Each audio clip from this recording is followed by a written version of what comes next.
வடக்கு காசாவின் இறுதிப் போரில் மூசாவின் கோலை களமிறக்கிய பலஸ்தீனிய போராளிகளும் களத்திலே நடைபெறப் போகும் அற்புதங்களும் பிளக்கப்படப் போகும் கிதியோனினுடைய ரதங்களும் டொனால்ட் ட்ரம்பின் அறிக்கைகளும் நெட்டன்யாகுவின் மிரட்டல்களும் ஹமாஸினுடைய பதில்களும் பலஸ்தீனிய போராளிகளின் தாக்குதல்களும் பென்குவிரை படுகொலை செய்வதற்கான முயற்சிகளும் துரோகி அப்பாஸின் PA படைகளும் யமன் ஹவுதி இராணுவத்தின் தொடர்ச்சியான ஏவுகணை தாக்குதல்களும் இலக்கு வைக்கப்பட்ட இன்னுமொரு சரக்கு கப்பலும் லெபனான் மீது இஸ்ரேலி ஆக்கிரமிப்பு மேற்கொண்டிருக்கக்கூடிய வான்வழி தாக்குதல்களும் ஈராக் மற்றும் ஈரான் மீது அடுத்த கட்ட பொருளாதார தடைகளை விதித்த அமெரிக்காவின் கருவூலத்துறையும் ISIS பயங்கரவாதிகளையும் மிக முக்கியமான மறைவிடங்களையும் கொத்தாக வேட்டையாடிய ஈராக்கிய PMF படைகளும்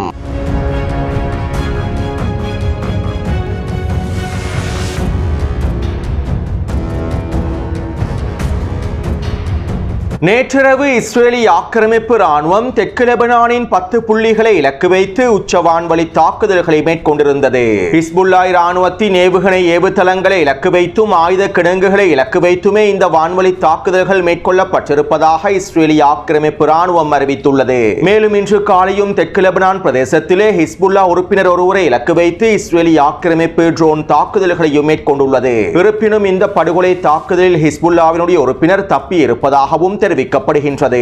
அத்தோடு இன்னும் 2-3 தினங்களுக்குள் அமெரிக்க மத்திய கட்டளை தளபதி லெபனானுக்கு விஜயம் செய்து விசேட கலந்துரையாடல்களை மேற்கொள்ளப் போகின்றார். அமெரிக்க மத்திய கட்டளை தளபதி குரில்லா ஓய்வு பெற்றுள்ளார். இதனால் தற்போது புதிய அமெரிக்க மத்திய கட்டளை தளபதியாக ப்ரோட் கூப்பர் தெரிவு செய்யப்பட்டுள்ளார். மேலும் இவருடைய முதல் விஜயமாக மத்திய கிழக்கு விஜயம் அமைந்திருப்பதாகவும் மத்திய கிழக்கில் இருக்கக்கூடிய அடிமை அரபு நாடுகளுக்கு விஜயம் செய்து விசேட கலந்துரையாடல்களை மேற்கொள்ளப் போவதாகவும் இதன் முதல் கட்டமாகவே லெபனானுக்கு விஜயம் செய்து பிறகு இஸ்ரேலி ஆக்கிரமிப்புக்கு விஜயம் செய்ய போவதாகவும் தெரிவிக்கப்படுகின்றது. அது மட்டுமல்லாமல் ஹிஸ்புல்லா இராணுவத்தினை முழுமையாக நிராயுதபாணியாக்குவதற்கான விசேட திட்டங்களோடு அமெரிக்க மத்திய கட்டளை தளபதி லெபனானில் களமிறங்கப் போவதாகவும் லெபனானிய ஊடகங்கள் தெரிவித்துள்ளன. அடுத்து ஈராக்கினுடைய ஸ்திரத்தன்மையை சீர்குலைப்பதற்காகவும் அடுத்த கட்ட பயங்கரவாத தாக்குதல்களை ஆரம்பிப்பதற்காகவும் ISIS பயங்கரவாதிகள் தயாராகி வருவதாக பல உளவு தகவல்கள் வெளியாகியுள்ளன. மேலும் இதற்கமைவாக சிரியாவின் அல் ஹோல் முகாமிலிருந்து ஈராக்கின் வடக்கு பிரதேசமான மசூலிலே இருக்கக்கூடிய அல் ஜதா முகாமை நோக்கி 232 ISIS பயங்கரவாதிகளுடைய குடும்பங்கள் ரகசியமாக இடம்பெயர்ந்திருப்பதாகவும் கிட்டத்தட்ட 900க்கும் அதிகமான பயங்கரவாதிகள் குறித்த பிரதேசத்தினூடாக நுழைந்து இருப்பதாகவும் பல உளவு தகவல்கள் வெளியாகியுள்ளன. ஈராக்கின் மொசூலினுடைய வடக்கு பிரதேசத்திலே துருக்கியும் அமெரிக்காவும் மனிதாபிமான நகரங்களையும் முகாம்களையும் அமைத்துள்ளது. இவ்வாறு அமைக்கப்பட்டிருக்கக்கூடிய மனிதாபிமான முகாம்கள் வழியாகவே இந்த பயங்கரவாதிகள் ஊடுருவி இருப்பதாகவும் தெரிவிக்கப்படுகின்றது. எனவே இந்த பயங்கரவாதிகள் ஊடுருவதற்கு யார் முழுமையான ஆதரவை வழங்கியிருப்பார்கள் என்பதனை உங்களுக்கு இதிலிருந்து தெளிவாக புரிந்து கொள்ள முடியும். மேலும் குறித்த பயங்கரவாதிகளை வேட்டையாடுவதற்காகவும் கைது செய்வதற்காகவும் பல வேலை திட்டங்களையும் ஈராக்கிய PMF படையினர் மேற்கொண்டு வருகின்றார்கள். இதற்கமைவாக ஈராக்கின் ரமடி நகரத்தின் வடக்கு பகுதியில் தர்தார் ஏரியில் பாலைவன பிரதேசங்களில் ISIS பயங்கரவாதிகளின் 2 முக்கியமான ரகசிய இடங்களை முழுமையாக அளித்துள்ளார்கள். ஈராக்கிய அரசு இராணுவத்தின் உதவியோடு PMF படைகள் குறித்த ரகசிய மறைவிடங்களை முழுமையாக அளித்துள்ளார்கள். அதே போன்று அன்பார் பாலைவன பிரதேசங்களிலும் இருக்கக்கூடிய ISIS பயங்கரவாதிகளின் 5க்கும் அதிகமான மறைவிடங்களை PMF படைகள் முழுமையாக தரைமட்டமாக்கியுள்ளார்கள். மேலும் ISIS பயங்கரவாதிகளின் அடுத்த கட்ட தாக்குதல்களை முறியடிப்பதற்கான எல்லாவிதமான வேலை திட்டங்களையும் தொடர்ச்சியாக மேற்கொண்டு வருகின்றார்கள். அடுத்து அமெரிக்கா ஈராக் மற்றும் ஈரானுக்கு எதிரான அடுத்த கட்ட பொருளாதார தடைகளை விதித்துள்ளது. ஈரானிய எண்ணெய்களை ஈராக்கினுடைய மாநில எண்ணெய் நிறுவனமான சொமோ நிறுவனமானது ரகசியமாக கடத்தி இருப்பதாகவும் ஈரானிய எண்ணெயை ஈராக்கிய எண்ணெயாக சர்வதேச சந்தையில் விற்பனை செய்திருப்பதாகவும் இதன் மூலமாக ஈராக்கிய எண்ணெய் நிறுவனம் ஈரானிய எண்ணெய் வியாபாரத்தினை வலுவடைய செய்திருப்பதாகவும் குற்றம் சுமத்தி அமெரிக்க கருவூலத்துறையானது ஈராக்கினுடைய எண்ணெய் நிறுவனங்களுக்கு எதிராகவும் ஈரானிய எண்ணெய் நிறுவனங்களுக்கு எதிராகவும் அடுத்த கட்ட பொருளாதார தடைகளையும் விதித்துள்ளது. இதற்கு மேலதிகமாக ஈரானினுடைய பெட்ரோலியம் மற்றும் பெட்ரோ கெமிக்கல் துறைகளை இலக்கு வைத்தும் அமெரிக்க கருவூலத்துறையானது உச்சக்கட்ட பொருளாதார தடைகளை விதித்துள்ளது. இந்த துறைகள் அனைத்தும் முழுமையாக முடக்கப்பட வேண்டும் என்பதற்காகவே இந்த உச்ச பொருளாதார தடைகள் விதிக்கப்பட்டுள்ளன. அத்தோடு ஈரானிய IRGC குதுஸ் படையின் ஊடக பேச்சாளர் பிரிகேடியர் ஜெனரல் அலி முகமது நைனி அவர்கள் இவ்வாறு தெரிவித்துள்ளார். ஈரான் அதன் மீது விதிக்கப்பட்டிருக்கக்கூடிய பொருளாதார தடைகளை பல தசாப்தங்களாக வெற்றிகரமாக எதிர்நோக்கி வருகின்றது. வருகின்றது. இதனால் ஈரானினுடைய பொருளாதாரத்தினை உடைப்பது சாத்தியமற்றது என்பதனை அமெரிக்காவும் இஸ்ரேலிய ஆக்கிரமிப்பும் புரிந்து கொள்ள வேண்டும். மேலும் இந்த பொருளாதார தடைகளின் மூலமாக எங்களை பலவீனப்படுத்த முடியாது. இந்த பொருளாதார தடைகளை எதிர்கொள்வதற்கு ஈரானிய மக்கள் உறுதியாகவே இருக்கின்றார்கள். எனவே தற்போதைய பொருளாதார தடைகளையும் ஈரான் முழுமையாக வெற்றி கொள்ளும் என ஈரானிய IRGC குதுஸ் படையினுடைய ஊடக பேச்சாளர் தெரிவித்துள்ளார். அடுத்து யமன் ஹவுதி இராணுவத்தினர் நேற்றிரவு பென்குரியன் விமான நிலையத்தினை இலக்கு வைத்து ஹைப்பர்சோனிக் ஏவுகணை தாக்குதல்களை மேற்கொண்டிருந்தார்கள். இந்த ஏவுகணையை இஸ்ரேலிய ஆக்கிரமிப்பு சுட்டு வீழ்த்தியிருப்பதாக தெரிவித்திருந்தாலும் கிளஸ்டர் வார்ஹெட்களை பயன்படுத்தியிருக்கக்கூடிய யமன் ஹவுதி இராணுவத்தின் ஏவுகணைகள் குறித்த பிரதேசத்தில் தாக்கத்தினை ஏற்படுத்தி இருப்பதாகவும் தெரிவிக்கப்படுகின்றது. இதனால் பென்குரியன் விமான நிலையமானது 5 மணித்தியாலங்களுக்கு மேலால் முழுமையாக முடக்கப்பட்டிருப்பதாகவும் குறிப்பிடப்படுகின்றது. அத்தோடு இன்று அதிகாலை யமன் ஹவுதி இராணுவத்தினர் செங்கடலின் வடக்கு பிரதேச எண்ணெய் கப்பல் ஒன்றை இலக்கு வைத்து தாக்குதல்களை மேற்கொண்டுள்ளார்கள். இருப்பினும் இந்த தாக்குதல்கள் தொடர்பான தகவல்களை யமன் ஹவுதி இராணுவத்தினர் இன்னும் உத்தியோகபூர்வமாக வெளியிடவில்லை. மேலும் சவுதி அரேபியாவின் யன்பூ துறைமுகத்திலே இருக்கக்கூடிய கப்பல்கள் தொடர்பாக யமன் ஹவுதி இராணுவத்தினர் தொடர்ச்சியான கண்காணிப்புகளை மேற்கொண்டு வருவதாகவும் செங்கடலின் வடக்கு பிரதேசத்திலே சவுதி அரேபியாவின் யன்பூ துறைமுகத்தோடு சம்பந்தப்பட்டிருக்கக்கூடிய அனைத்து கப்பல்களையும் இலக்கு வைப்பதற்கான வேலை திட்டங்களை தொடர்ச்சியாக மேற்கொண்டு வருவதாகவும் தெரிவிக்கப்படுகின்றது.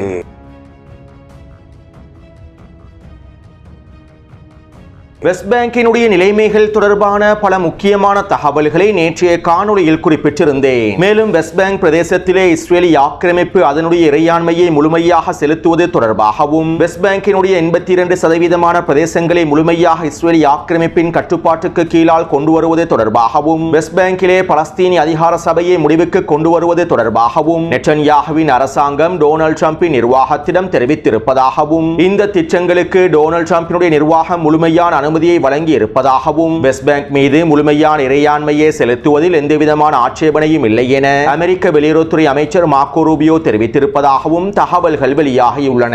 வெஸ்ட் பேங்கின் மீது ஒட்டுமொத்த இறையாண்மையையும் இஸ்ரேல் செலுத்துவதற்கான முழுமையான அனுமதியை டொனால்ட் ட்ரம்பின் நிர்வாகம் முழுமையாக வழங்கியிருப்பதாக அமெரிக்க ஊடகங்களும் செய்திகளை வெளியிட்டுள்ளன. அத்தோடு நேற்றிரவு நடைபெற்ற ஊடக சந்திப்பிலே இஸ்ரேலிய ஆக்கிரமிப்பின் பாதுகாப்பு அமைச்சர் இவ்வாறு தெரிவித்தார். காசாவினுடைய நிலைமைகளை முடிவுக்கு கொண்டு வருவது முன்பு நாங்கள் வெஸ்ட் பேங்கினுடைய நிலைமைகளை முழுமையாக முடிவுக்கு கொண்டு வருவோம். காசாவை எங்களுடைய கட்டுப்பாட்டுக்கு கீழால் முழுமையாக கொண்டு வருவதற்கு முன்பு வெஸ்ட் பேங்க் பிரதேசத்தினை நாங்கள் முழுமையாக எங்களுடைய கட்டுப்பாட்டுக்கு கீழால் கொண்டு வருவோம். வெஸ்ட் பேங்க் பிரதேசத்திலே பலஸ்தீனிய அதிகார சபையை முழுமையாக நீக்குவது எங்களுடைய முக்கியமான இலக்குகளில் ஒன்றாகும். சர்வதேச நாடுகள் பலஸ்தீனிய அரசை அங்கீகரிப்பதற்கு வெஸ்ட் பேங்கிலே பலஸ்தீனிய அதிகார சபை ஒன்றே இருக்காது. பலஸ்தீனிய அரசை அங்கீகரிப்பதற்கான எந்தவிதமான நிர்வாக அலகுகளும் வெஸ்ட் பேங்க் பிரதேசத்திலே இருக்காது. அதே நேரம் எங்களுடைய இந்த முடிவுகளுக்கு அமைவாக பலஸ்தீனிய அதிகார சபையினுடைய துப்பாக்கிகள் எங்களுக்கு எதிராக திரும்புமாக இருந்தால் PA படைகளின் துப்பாக்கிகள் எங்களுக்கு எதிராக திரும்புமாக இருந்தால் நாங்கள் PA படைகளையும் முழுமையாக நிராயுதபாணியாக்கி விடுவோம். வெஸ்ட் பேங்க் பிரதேசத்திலே பலஸ்தீனிய அதிகார சபை உட்பட PA படைகளையும் முழுமையாக நிராயுதபாணியாக்குவதற்கான நீக்குவதற்கான உத்தரவுகளையும் நான் இஸ்ரேலிய இராணுவத்திற்கு பிறப்பித்துள்ளேன். இனி வரக்கூடிய நாட்களில் இவை தொடர்பான அடுத்த கட்ட வேலை திட்டங்கள் ஆரம்பிக்கப்படும் என இஸ்ரேலிய ஆக்கிரமிப்பின் பாதுகாப்பு அமைச்சர் தெரிவித்துள்ளார். அதாவது வெஸ்ட் பேங்கிலே இஸ்ரேலிய ஆக்கிரமிப்பு ராணுவத்திற்கு முழுமையான ஆதரவை வழங்கி வரக்கூடிய பலஸ்தீனிய போராளிகளுக்கு எதிராக செயற்படக்கூடிய துரோகி அப்பாஸின் PA படைகள் இஸ்ரேலிய ஆக்கிரமிப்பு ராணுவத்திற்கு எதிராக திரும்புவார்களாக இருந்தால் PA படைகளையும் நாங்கள் முழுமையாக நிராயுதபாணியாக்கி விடுவோம் என்று இஸ்ரேலிய ஆக்கிரமிப்பின் பாதுகாப்பு அமைச்சர் தெரிவித்துள்ளார். அதே நேரம் இப்படியானதொரு நிலைமையில் துரோகி அப்பாஸின் PA படைகள் இஸ்ரேலிய ஆக்கிரமிப்பு ராணுவத்திற்கு எதிராக திரும்புவார்களா என்பதும் மிகப்பெரிய கேள்விக்குறியே. தற்போது வரை இஸ்ரேலிய ஆக்கிரமிப்பு ராணுவமே PA படைகளுக்கு தேவையான சம்பளங்களையும் வழங்கி வருகின்றது. மேலும் PA படைகளுக்கு தேவையான அனைத்து விதமான ஆயுதங்களும் இஸ்ரேலிய ஆக்கிரமிப்பு ராணுவத்தினால் வழங்கப்பட்ட ஆயுதங்களாகும். மேலும் இந்த PA படைகளுக்கான அனைத்து நிதியுதவிகளும் இஸ்ரேலிய ஆக்கிரமிப்பின் கட்டுப்பாட்டிலேயே இருக்கின்றது. இப்படியான நிலைமையில் துரோகி அப்பாஸின் PA படைகள் இஸ்ரேலிய ஆக்கிரமிப்பு ராணுவத்திற்கு எதிராக திரும்புவது கேள்விக்குறியே. அதே நேரம் வெஸ்ட் பேங்கில் இருக்கக்கூடிய ஒட்டுமொத்த பலஸ்தீனிய மக்களும் அணிதிரண்டு எழுவார்களாக இருந்தால் நிச்சயமாக அது வெஸ்ட் பேங்க் பிரதேசத்தில் இருக்கக்கூடிய பலஸ்தீனிய போராளிகளுக்கு மிகப்பெரிய வலுவை ஏற்படுத்தும். அடுத்து வெஸ்ட் பேங்கில் இருக்கக்கூடிய பலஸ்தீனிய போராளிகள் வலதுசாரி அமைச்சரான பென்குவிரை படுகொலை செய்வதற்கான சில தாக்குதல் திட்டங்களை வகுத்துள்ளார்கள். வெடிகுண்டுகள் பொருத்தப்பட்டுள்ள ட்ரோன்களை பயன்படுத்தி பென்குவிரை படுகொலை செய்வதற்கே திட்டமிட்டுள்ளார்கள். வெஸ்ட் பேங்கின் தெற்கு பிரதேசமான ஹீப்ரோன் பிரதேசத்தில் இருக்கக்கூடிய 4 பலஸ்தீனிய போராளிகள் ஒன்றிணைந்து பென்குவிரை படுகொலை செய்வதற்கான இந்த தாக்குதல் திட்டங்களை வகுத்திருப்பதாக தெரிவிக்கப்படுகின்றது. இருப்பினும் துரோகி அப்பாஸின் PA படைகள் குறித்த தாக்குதல் திட்டங்கள் தொடர்பான உளவு தகவல்களை இஸ்ரேலிய ஆக்கிரமிப்பு ராணுவத்திற்கு வழங்கியுள்ளது. இதன் விளைவாக இஸ்ரேலிய ஆக்கிரமிப்பின் ஷின்பெட் உளவு பிரிவும் இஸ்ரேலிய ஆக்கிரமிப்பு ராணுவமும் பென்குவிரை படுகொலை செய்வதற்கு திட்டமிட்டிருந்த 4 பலஸ்தீனிய போராளிகளையும் சுற்றி வளைத்து கைது செய்துள்ளார்கள். மேலும் அவர்களிடம் இருக்கக்கூடிய வெடிகுண்டுகள் பொருத்தப்பட்ட ட்ரோன்களையும் கைப்பற்றியுள்ளார்கள். மேலும் பலஸ்தீனிய போராளிகளை கைது செய்வதற்கான முழுமையான ஆதரவை துரோகி அப்பாஸின் PA படைகளே வழங்கியுள்ளன.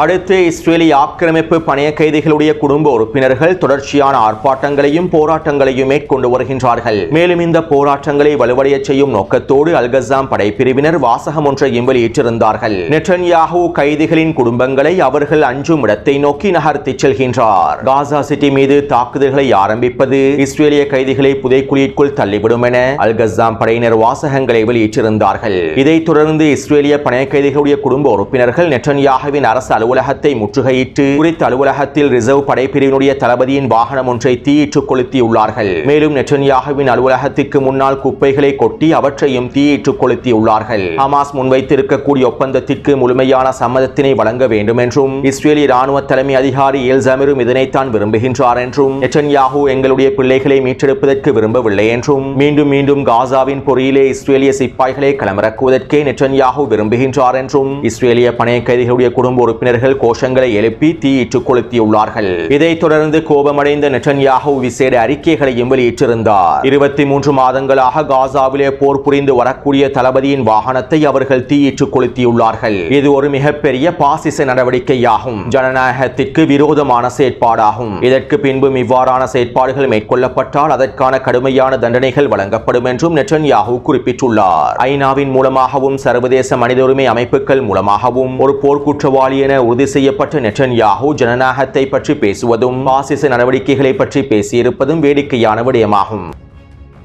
அடுத்து இந்த ஆர்ப்பாட்டங்களுக்கும் மோதல்களுக்கும் மத்தியில் டொனால்ட் ட்ரம்ப் எக்ஸ் தளத்திலே விசேட அறிக்கை ஒன்றை வெளியிட்டிருந்தார். ஹமாஸிடம் நீங்கள் அனைவரும் சொல்லுங்கள், காசாவில் இருக்கக்கூடிய அனைத்து கைதிகளையும் முழுமையாக விடுதலை செய்யுமாறு ஹமாஸிடம் சொல்லுங்கள். 2 கைதிகள் 5 கைதிகள் 10 கைதிகள் என்று விடுவிப்பதை நாங்கள் ஒருபொழுதும் விரும்பவில்லை. அனைத்து கைதிகளும் ஒரே தடவையில் முழுமையாக விடுவிக்கப்பட வேண்டும். அவ்வாறு ஹமாஸ் அனைத்து கைதிகளையும் முழுமையாக விடுவித்தால் இந்த பிரச்சனை இத்தோடு முடிந்துவிடும். காசாவிலே விஷயங்கள் அனைத்தும் முழுமையாக முடிவுக்கு வரும் என டொனால்ட் ட்ரம்ப் தெரிவித்துள்ளார். இதைத் தொடர்ந்து டொனால்ட் ட்ரம்பின் கருத்துக்களுக்கு பதில் வழங்கும் முகமாக ஹமாஸினுடைய தலைவர்களில் ஒருவரான இஸ்ஸத் அல்-ரிஷ்க் அவர்கள் இவ்வாறு தெரிவித்துள்ளார். கடந்த ஆகஸ்ட் 18ஆம் தேதி மத்தியஸ்தர்களினால் முன்வைக்கப்பட்டிருக்கக்கூடிய ஒப்பந்தத்திற்கு ஹமாஸ் முழுமையான சம்மதத்தினை வழங்கியிருக்கின்றது என்பதனை நாங்கள் டொனால்ட் ட்ரம்பிடம் சொல்கின்றோம். அத்தோடு இந்த முன்மொழிவுக்கான எந்தவிதமான பதில்களையும் நெட்டன்யாஹூ வழங்கவில்லை. ஒரு விரிவான ஒப்பந்தத்தினை மேற்கொள்வதற்கான தயார் நிலையிலேயே நாங்கள் இருக்கின்றோம். ஆனால் நெட்டன்யாஹூ ஒரு பொழுதும் இந்த ஒப்பந்தங்களை முடிப்பதற்கு விரும்பவில்லை. முடிவில்லாத போரை தொடர்வதற்கே நெட்டன்யாஹூ விரும்புகின்றார். மேலும் ஒரு பொழுதும் இந்த போரினால் நெட்டன்யாஹூ அவருடைய இலக்குகளை அடைந்து கொள்ளவே மாட்டார். வெற்று மாயைகளுக்கு பின்னாலேயே நெட்டன்யாஹூ செல்கின்றார் என ஹமாஸினுடைய தலைவர்களில் ஒருவரான இஸ்ஸத் அல்-ரிஷ்க் அவர்கள் பதில் வழங்கியுள்ளார். இதைத் தொடர்ந்து நெட்டன்யாஹுவின் அரசு அலுவலகம் விசேட அறிக்கை ஒன்றை எக்ஸ் தளத்தில் வெளியிட்டது. ஹமாஸ் வெறும் சாக்கு போக்குகளை கூறக்கூடிய பதில்களையே வழங்கி வருகின்றது. ஹமாஸினுடைய இந்த பதில்களை நாங்கள் ஒரு பொழுதும் ஏற்றுக்கொள்ளப் போவதில்லை. எங்களுடைய அமைச்சரவை முடிவுகள் முழுமையாக நிறைவேற்றப்பட்டால் மாத்திரமே நாங்கள் காசாவில் போரை முடிவுக்கு கொண்டு வருவோம். இதற்கமைவாக அனைத்து பணைய கைதிகளும் விடுதலை செய்யப்பட வேண்டும். காசாவிலே ஹமாஸ் நிராயுத பாணியாக்கப்பட வேண்டும். காசா இராணுவமயமாக்கப்படாத பிரதேசமாக மாற்றப்பட வேண்டும். இந்த நிபந்தனைகள் ஏற்றுக்கொள்ளப்பட்டால் மாத்திரமே காசாவில் போரானது முடிவுக்கு கொண்டு வரப்படும் என நெட்டன்யாஹுவின் அரசு அலுவலகம் அறிக்கையில் தெரிவித்தது. மேலும் இதைத் தொடர்ந்து இஸ்ரேலிய ஆக்கிரமிப்பின் பாதுகாப்பு அமைச்சர் இவ்வாறு தெரிவித்தார். காசா சிட்டியை கைப்பற்றுவதற்கான தாக்குதல்களை ஆரம்பிப்பதற்கு முன்பு ஹமாஸுக்கு நாங்கள் இறுதி எச்சரிக்கைகளை வழங்குவோம். ஹமாஸ் அனைத்து பணைய கைதிகளையும் முழுமையாக விடுதலை செய்து ஆயுதங்களை கீழே வைத்துவிட்டு சரணடைய வேண்டும். இல்லாவிட்டால் நாங்கள் காசா சிட்டியை முழுமையாக கைப்பற்றுவோம். மேலும் நாங்கள் காசா சிட்டியோடு வெஸ்ட் பேங்கிலே இஸ்ரேலினுடைய இறையாண்மையையும் முழுமையாக செலுத்துவோம். இதனால் இறுதி முடிவை எடுக்க வேண்டியது தற்போது ஹமாஸ் தான். ஹமாஸ் பணைய கைதிகளை விடுதலை செய்து சரணடையாவிட்டால் காசா சிட்டியையும் வெஸ்ட் பேங்க் பிரதேசத்தையும் முழுமையாக இழக்க நேரிடும் என இஸ்ரேலிய ஆக்கிரமிப்பின் பாதுகாப்பு அமைச்சர் தெரிவித்துள்ளார்.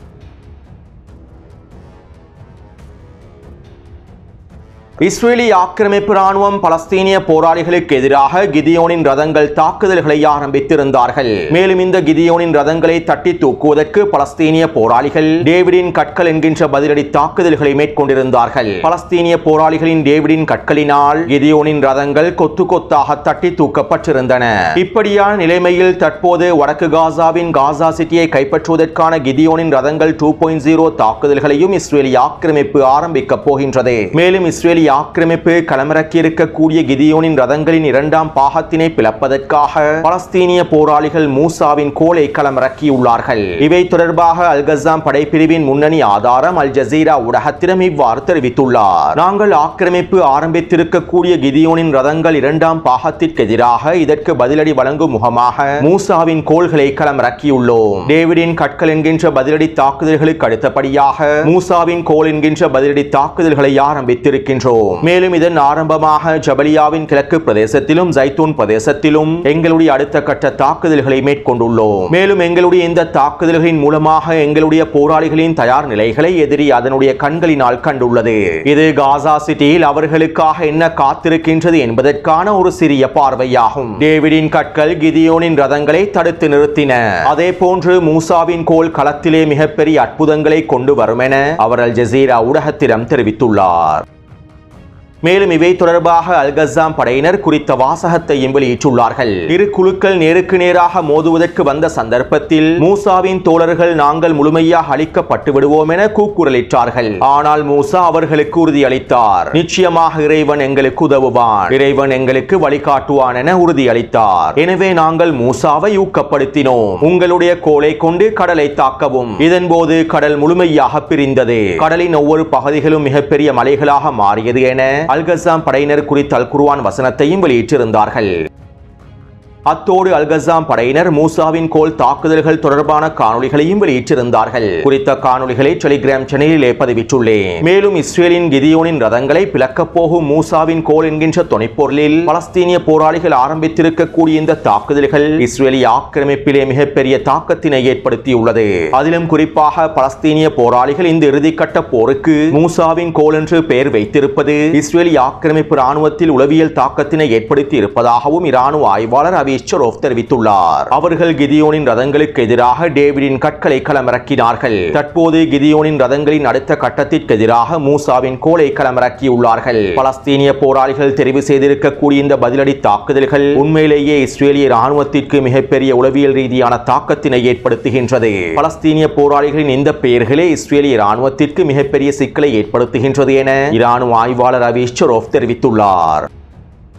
அடுத்து பலஸ்தீனிய போராளிகள் தொடர்ச்சியான தாக்குதல்களை மேற்கொண்டு வருகின்றார்கள். இதற்கமைவாக அல்-கஸாம் படையினர் ஜைத்தூன் தெற்கு பிரதேசத்திலே ஷவாஸ் வெடிகுண்டை பயன்படுத்தி 2 ட்ரூப்ஸ் கேரியர் வாகனங்களை வெடிக்கச் செய்துள்ளார்கள். மேலும் குறித்த பிரதேசத்திற்கு வருகை தந்த புல்டோசர் வண்டியொன்றையும் வெடிக்கச் செய்துள்ளார்கள். அதே போன்று அல்-அக்ஸா படையினர் ஜபலியாவின் கிழக்கு பிரதேசத்திலே வீடொன்றில் நிலை கொண்டிருக்கக்கூடிய 10க்கும் அதிகமான சிப்பாய்களை சுற்றி வளைத்து தாக்குதல்களை மேற்கொண்டுள்ளார்கள். மேலும் குறித்த பிரதேசத்திலே நிலை கொண்டிருக்கக்கூடிய மெர்காவா போர்த்தாங்கி வாகனத்தையும் வெடிக்கச் செய்துள்ளார்கள். அது மட்டுமல்லாமல் ஸ்னைப்பர் தாக்குதல் மூலமாக ஒரு சிப்பாயையும் அளித்துள்ளார்கள். எனவே கடந்த 24 மணித்தியாலங்களுக்குள் கிடைக்கப்பெற்றிருக்கக்கூடிய தகவல்களுக்கு அமைவாக 2 ட்ரூப்ஸ் கேரியர் வாகனங்களும் ஒரு மெர்காவா போர்த்தாங்கி வாகனமும் ஒரு புல்டோசர் வண்டியும் 25க்கும் அதிகமான சிப்பாய்களும் அளிக்கப்பட்டுள்ளன.